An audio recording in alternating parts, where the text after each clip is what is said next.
कहानी की शुरुआत होती है स्पेन की एक बेहद खतरनाक जेल से, जहां कैदियों के ऊपर बहुत अत्याचार किए जाते थे, जैसे वो तो इंसान ही ना हो। लेकिन एक दिन इस सिस्टम के खिलाफ कैदियों के लीडर मेलामैंडर और उसके लोगों ने बगावत शुरू कर दी। इस सब के बीच ओलिवर नाम का एक नया गार्ड जेल में आया। उसकी ड्यूटी तो वैसे अगले दिन से शुरू होनी थी, लेकिन अपने सीनियर्स को इम्प्रेस करने के चक्कर में वो एक दिन पहले ही आ गया जेल में। उसे क्या पता था कि ये पहला दिन ही उसके लिए मौत का दरवाजा बन जाएगा। जब मेलामैंडर ने गार्ड के हाथों में चाबियां देखी, उसी पल छत का एक बड़ा हिस्सा गिर गया और सीधा ओलिवर के सर पर जा लगा। मेलामैंडर ने अपने मुंह में छुपी एक पतली स्टील वायर का इस्तेमाल करके बिना आवाज किए अपनी हथकड़ी खोल ली थी। फिर उसने गार्ड को उकसाया और जैसे ही गार्ड उसके पास आया तो उसने हथकड़ी की मदद से गार्ड का दम घोट दिया। ओलिवर के साथ एक और गार्ड था जो तुरंत उसे खींचकर एक खाली सेल में ले गया, सेल 211। लेकिन अब तक ओलिवर बेहोश हो गया था। इतने में इस बगावत ने खतरनाक मोड़ ले लिया। कैदियों ने लॉक तोड़ दिए, कॉरिडोर पर कब्जा कर लिया, साथ ही हर तरफ आग झुलस रही थी। पूरी जेल आतंक में डूब गई। ओलिवर का कलीग सोच रहा था कि उसे वक्त रहते बाहर ले जाए या नहीं, लेकिन उसके साथ वाले गार्ड ने कहा कि अगर इसको लेकर भागेंगे ना तो दोनों पकड़े जाएंगे और ये कैदी इतना मारेंगे, हमें इतना मारेंगे, मर जाएंगे हम लोग। इसलिए उन्होंने ओलिवर को वहीं छोड़ दिया। ओलिवर बेहोशी की हालत में था, लेकिन जेल के अंदर हर तरफ से सिर्फ चीखें, मारपीट और तोड़फोड़ की आवाज आ रही थी। जेल का डायरेक्टर सीसीटीवी से सब कुछ देख रहा था, पर वो भी क्या करे उसे समझ नहीं आ रहा था। अब वो सिर्फ देखकर समझने की कोशिश कर रहा था कि आखिर मेलामैंडर सच में चाहता क्या है। थोड़ी देर बाद मेलामैंडर का ही एक आदमी ओलिवर तक पहुंचा। उसने देखा एक अनजान शख्स जेल में पड़ा है, तो बिना सोचे समझे ओलिवर को एक जोर का थप्पड़ मारा, जिससे ओलिवर होश में आ गया। लेकिन अभी भी वो कंफ्यूज था। सामने से कैदी ने कुछ सवाल किए, लेकिन जवाब न मिलने पर वो दरवाजे को लॉक करके वहां से चला गया। ओलिवर को ये समझने में ज्यादा देर नहीं लगी कि यहाँ तो दंगे छिड़ चुके हैं और वो उनके बीच एक कमरे में फंस चुका है। उसने तुरंत अपने शू लेसेस उतारे, टॉयलेट में डालकर फ्लश कर दिए, फिर अपनी बेल्ट को गद्दे के नीचे छुपा दिया और अपने पर्स को भी टॉयलेट में डाल दिया। ये सब इसलिए कि अगर एक नया कैदी जेल में आता है तो ये चीजें उससे ले ली जाती हैं। वो अपनी शादी की अंगूठी भी निकालने ही वाला था कि तभी सेल का गेट फिर से खुला। इस बार मेलामैंडर का वो आदमी उसे लेने आया था। ओलिवर को सीधे मेलामैंडर के सामने ले जाया गया। ओलिवर ने पूरे कॉन्फिडेंस के साथ एक सिगरेट निकाली और डब्बा वापस कर दिया। फिर शांत अंदाज में कहा कि मैं तो आज ही जेल में आया हूँ और उसके सर पे ये चोट गार्ड की मार से लगी है। ओलिवर ने बिल्कुल भी टेंशन नहीं दिखाई। मेलामैंडर को शक हुआ क्योंकि उसका चेहरा इतना मासूम सा लग रहा था मानो उसने कभी मक्खी ना मारी हो आज तक। पर तभी ओलिवर ने अकड़ के जवाब दिया, क्या बे तू जोची है क्या, जो शक्ल देख के सब कुछ बता देगा मेरा अगला पिछला। ये सुनकर मेलामैंडर कुछ सेकंडों के लिए चुप हो गया। ओलिवर की अकड़ ने उसका भरोसा जीत लिया, लेकिन कंफर्म करने के लिए मेलामैंडर ने ओलिवर को उसकी पैंट उतारने को कहा। ओलिवर इस बात से काफी कंफ्यूज हुआ, लेकिन फिर भी उसने मेलामैंडर की बात मान ली। यही पल उसकी जिंदगी को बचाने वाला बना। जेल में किसी कैदी को अंडरवियर पहनने की परमिशन नहीं होती। इत्तेफाक से ओलिवर को वैसे भी चड्डी पहनना पसंद नहीं था। इसके बाद मेलामैंडर का शक खत्म हो गया। अब सभी कैदी जेल में लगे सीसीटीवी कैमरास तोड़ने लगे। ओलिवर जानता था कि अगर सारे कैमरे टूट गए तो उसका तो बाहर से लिंक ही नहीं बचेगा, इसलिए वो जोर से चिल्ला दिया, रुको।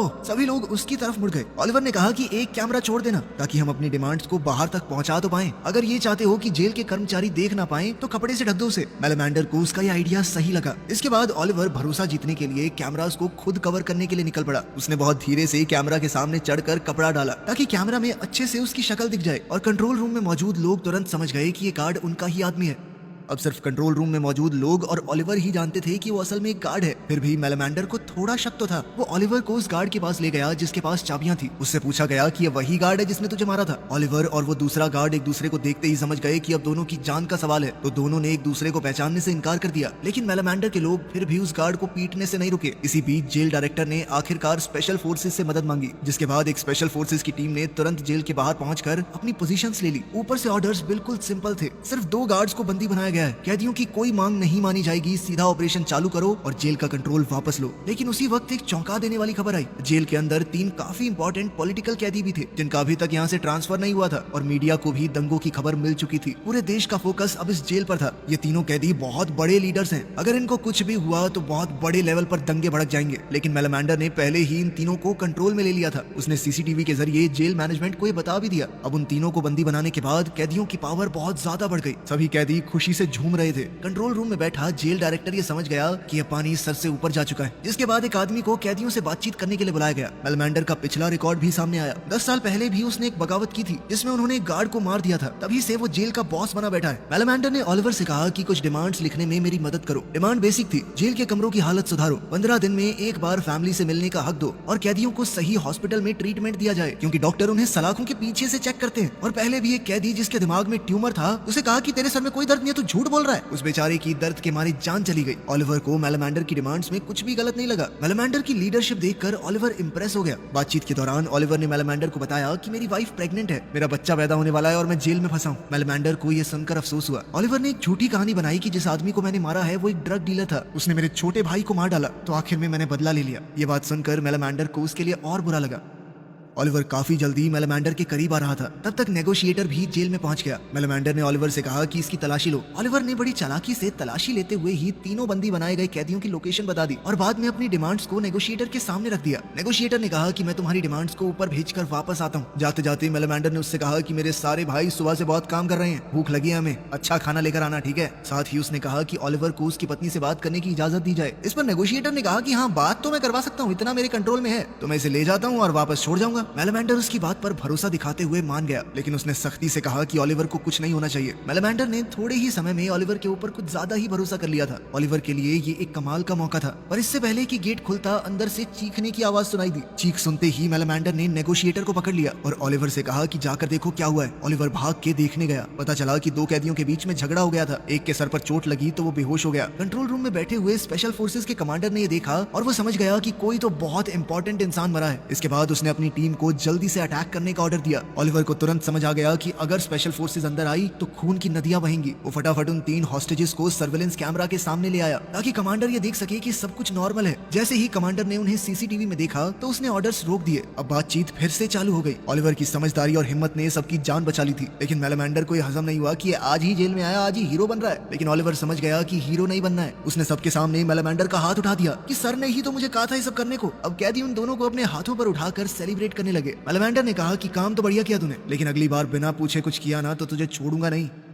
अब पता नहीं कैसे अखबार में ये खबर उड़ गई कि वो तीनों नेता मारे गए हैं और कई लोग घायल भी हुए हैं। इसी बीच ऑलिवर की पत्नी एलेना एक रेस्टोरेंट में खाना खा रही थी। टीवी पर उसने देखा कि वही जेल जिसमें उसका पति काम करता है अब सभी न्यूज चैनल्स पर छाई हुई है। वो बहुत घबरा गई और उसने ऑलिवर को फोन किया, लेकिन हर बार उसका नंबर आउट ऑफ रीच आया। काफी कोशिशों के बाद जब उसकी ऑलिवर के एक कलीग से बात हुई तो उसने सिर्फ इतना कहा कि ऑलिवर दूसरी ब्रांच में ड्यूटी पर है और शायद काम की वजह से उसका फोन बंद होगा। लेकिन एलेना समझ गई थी कि कुछ तो गड़बड़ जरूर है। उसने जल्दी से अपनी कार उठाई और जेल के बाहर पहुंच गई। तब तक वहाँ कई कैदियों के परिवार वाले भी जमा हो चुके थे। सब लोग बस ये जानना चाहते थे कि उनके परिवार का आदमी ठीक तो है ना। एलेना भी उस भीड़ में घुस गई और ऑलिवर के बारे में सवाल पूछने लगी, लेकिन किसी ने कोई खास जवाब नहीं दिया। अंदर जेल में मेलामेंडर अपने बाकी साथियों के साथ खाना खा रहा था। ऑलिवर भी बड़े इंटरेस्ट से मेलामेंडर की पुरानी कहानियां सुन रहा था। तभी एक और कैदी जिसकी वजह से पहले झगड़ा हुआ था दिखाई दिया। मेलामेंडर तुरंत उसके पास गया और उसे सबक सिखाया, क्योंकि उसकी वजह से अभी पूरा प्लान बिगड़ जाता। उसने सबकी जान खतरे में डाल दी थी। इसी बीच ऑलिवर ने मौका देखा और मेलामेंडर की कुर्सी पर रखा हुआ वॉकी टॉकी चुपके से चुरा लिया। उसे अपनी पत्नी की बहुत चिंता हो रही थी। उसने तुरंत अपने कोलीग को कांटेक्ट किया और कहा कि एलेना को बता दे कि वो ठीक है। उसके कलीग ने ऑलिवर को तसल्ली दी और कहा कि हमने एलेना से बात कर ली है और सब कुछ अरेंज भी कर दिया गया है। तभी मेलामेंडर और उसके साथी जेल के अंदर लगे टीवी पर बाहर हो रहे प्रोटेस्ट को देख रहे थे। हर तरफ रिश्तेदारों का हल्ला था, कैमरा उनकी फुटेज दिखा रहा था। मेलामेंडर ने फैसला किया कि उन्हें जेल वालों से दोबारा बात करनी होगी, लेकिन जैसे ही वो वॉकी टॉकी ढूंढने लगा वो तो उसकी कुर्सी पर नहीं था। उसने और उसके आदमियों ने वॉकी टॉकी हर जगह ढूंढा पर वो कहीं नहीं मिला। मेलामेंडर सोच में पड़ गया कि ये गया कहाँ, लेकिन तभी ऑलिवर वॉकी टॉकी ले आया और कहा कि मैंने ही इसे संभाल कर रखा था, क्योंकि अगर वॉकी टॉकी गलत हाथों में चला गया तो गड़बड़ हो सकती है। उसकी बात ठीक भी थी, इसीलिए किसी को शक नहीं हुआ। लेकिन बालकनी से अपाचे ने सब कुछ देख लिया था। वो तुरंत अपने कमरे में गया, एक छोटे टिन के डब्बे में छुपा हुआ मोबाइल निकाला और उस गार्ड को कांटेक्ट किया जो उसका जानकार था। पता चला कि अपाचे असल में एक खबरी था जो असल में जेल अथॉरिटीज के लिए काम करता था। इसी तरह उसने तुरंत ऑलिवर की असली आइडेंटिटी जान ली।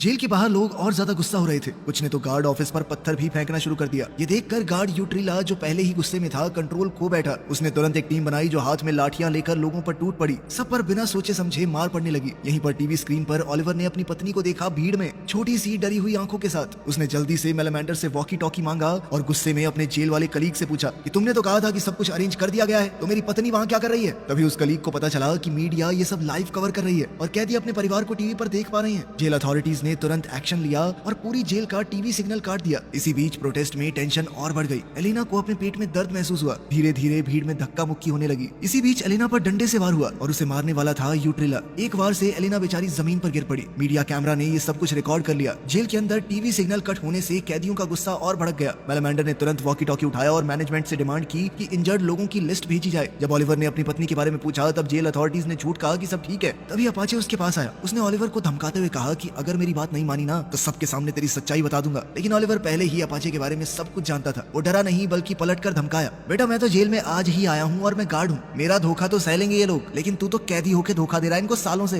ये सुनकर अपाचे चौंक गया। उसने उम्मीद नहीं की थी कि ओलिवर सब कुछ जानता है। बाहर यूट्रेला को सस्पेंड कर दिया गया। कागजी कार्रवाई में कहा गया कि उसने भीड़ में किसी को चोट पहुंचाई थी, लेकिन असल में तो जेल अथॉरिटीज उसे बचा रही थी। जेल के अंदर मेलेमेंडर और ओलिवर बैठकर आगे की बातें कर रहे थे। मेलेमेंडर ने कहा कि मैं पूरी जिम्मेदारी अपने ऊपर ले लूंगा, तू कैदियों की तू बस मेरा साथ मजबूरी में दे रहा था, इससे तेरी सजा कम हो जाएगी, तू जल्दी अपनी बीवी और होने वाले बच्चे के पास जा पाएगा। उसी वक्त जेल अथॉरिटीज ने चोटिल हुए लोगों की लिस्ट भेजी। मेलेमेंडर ने लिस्ट खोली, उसमें सिर्फ 4 घायल लोगों के नाम थे। वो तुरंत समझ गया कि मैनेजमेंट उन्हें बेवकूफ बना रही है। वो गुस्से में आग बबूला हो गया और कहा कि अब कुछ बड़ा करना पड़ेगा। उसने फैसला लिया कि वो 3 कैदियों में से एक को मार देगा। ओलिवर ने कहा कि अगर हमने बंदी बनाए हुए कैदियों को मारा तो मैनेजमेंट किसी को नहीं बख्शेगी, वो तुरंत अंदर घुस जाएंगे और सबको मार देंगे। फिर उसने एक नया आइडिया दिया, हम बस उसके कान का एक टुकड़ा काट देते हैं, इससे उन्हें सिग्नल मिल जाएगा कि हम सीरियस हैं। जब ओलिवर ने कान काटने का आइडिया दिया तो उसकी जिम्मेदारी भी उसे ही दे दी गई। ओलिवर ने जल्दी से काम खत्म किया ताकि दर्द कम से कम हो।